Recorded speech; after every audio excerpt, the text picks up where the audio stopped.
코로나19 사태로 인한 경제적 충격이 커지면서 고용과 수출, 소비 등 전 영역이 초비상입니다.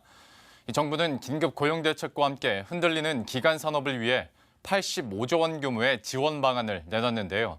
한국판 뉴딜로 불리고 있습니다.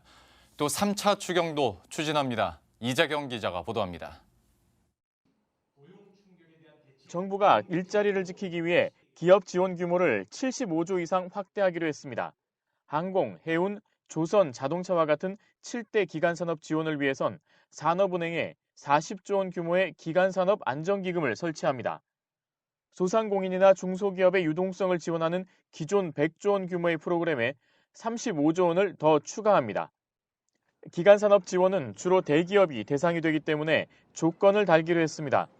지원받은 기업은 노사가 고통분담 방안을 마련해야 하고 고액 연봉 지급, 배당 확대, 자사주 매입은 금지하며 나중에 국민에게 이익이 되도록 채권은 주식으로 전환해줘야 합니다.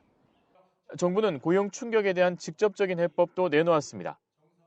고용유지 지원금을 확대해 52만 명에게 혜택을 주고 고용보험의 사각지대에 있는 근로자 113만 명의 생활안정도 지원합니다.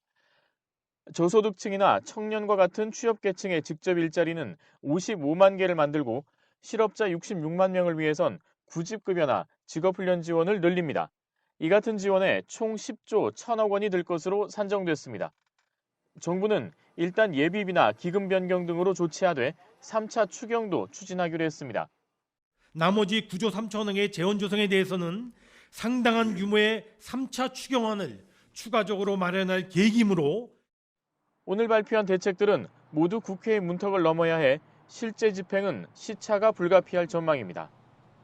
기금 조성을 위해선 정부가 산업은행법 개정안을 오는 24일까지 국회에 제출하고 기금 채권 국가보증 동의안도 오는 28일 국무회의를 거쳐 국회에 낼 계획입니다.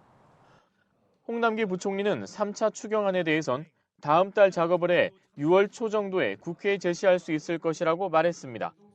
머니투데이 방송 이재경입니다.